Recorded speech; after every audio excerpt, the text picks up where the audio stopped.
15% off the top. Watch out! Spoilers ahead. Tulsa King Season 2's climax, Episode 6, was quite literally explosive, and Mark and Tyson Mitchell's fates might need some explanation. Though Dwight Manfredi, Sylvester Stallone, is the star of Tulsa King, the second season of the show has given the rest of the ensemble quite a few moments in the forefront. Usually, Tulsa King Season 2's focus on Dwight's gang is beneficial as it aids his gang members in establishing their own side businesses and shaping their personalities. But Episode 6 of Tulsa King showed that joining Dwight's gang can carry just as many hazards as benefits. Tulsa King has already produced some fantastic gangster sequences. The most recent episode is not an exception either. Under Dwight's navigator, a bomb exploded in a classic gangster fashion. Given that Tyson's dad, Mark, was in the car at the time, the explosion caused significant damage in the show and is expected to have broad consequences. Though some of the episode's events could prove to be just as crucial, the car bomb was not the only significant development in Tulsa King Season 2, Episode 6. What did Jackie Ming mean by half measures in Tulsa King Season 2, Episode 6? In Tulsa King Season 2, Episode 6, Jackie Ming, Rich Ting, the leader of the Chinese criminals, finally confronted Cal Thresher, Neil McDonough, about his fixation on Dwight. When Thresher clarified that Dwight was a threat to their pot company and an outsider seeking to profit, Jackie advised him against using half measures. Though Jackie left his words deliberately vague, his intention was rather clear. He wants to kill Dwight. Jackie perceives murder as significantly simpler than Thresher's attacks, and he views Dwight's death as a permanent solution to all the problems he has been causing. The most shocking aspect of the scene was not Jackie's remarks, but rather his desire to kill Dwight at all. Dwight has primarily caused problems for Thresher thus far. Towards the end of Tulsa King Season 2, Episode 5, he also intruded into Jackie's territory. As Jackie pointed out, the attack on the wind farm hindered production, rendered some of his guards inactive, and diminished his influence with the employees. Jackie has the potential to pose a greater threat than Thresher, and he is unlikely to overlook Dwight's brutal treatment of his team. Why Chicky forgot about his ankle gun, and how Vince screwed up the sit-down explained. The sit-down between Bill Bevilaqua, Frank Grillo, Chicky Invernizzi, Dominic Lombardozzi.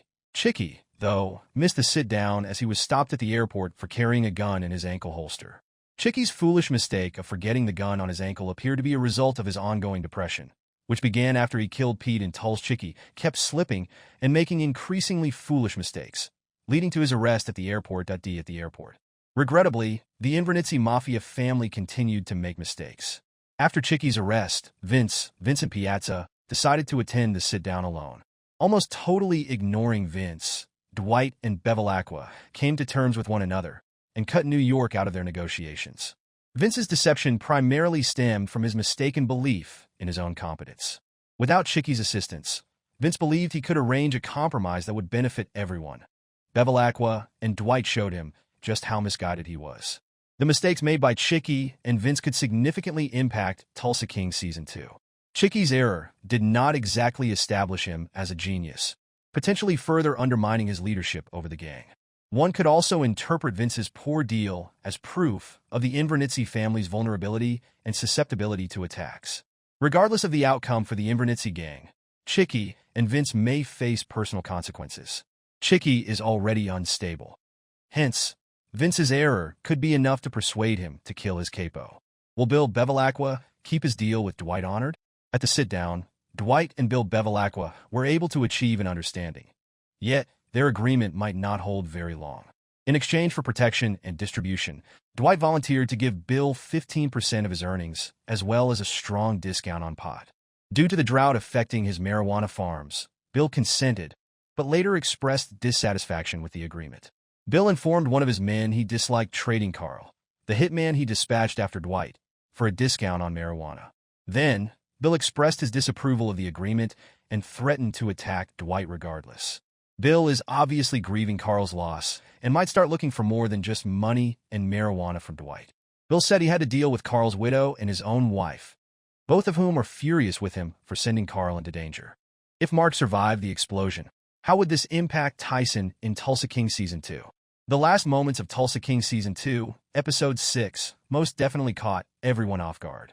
After Tyson, J. Will convinced Dwight to sell him the Navigator. He gave Michael Beach, his father's keys. The next morning, as Mark started the automobile, a white Prius rushed away, causing a bomb inside to burst. It's unclear right now whether Mark survived the vehicle bombing, and until Episode 7, a firm response won't be known. While Mark's condition is difficult to ascertain, Tyson's is simpler. Dwight's opponents were aware of the car he drove, which is why he advised Tyson to remain vigilant when driving the Navigator at the beginning of the episode. Tyson probably blamed himself for whatever happened to Mark, even though he saw the white Prius. He cannot stop the car bomb from Tyson's family would likely also hold him accountable, given that his decision to join a mobster put Mark in danger. At risk.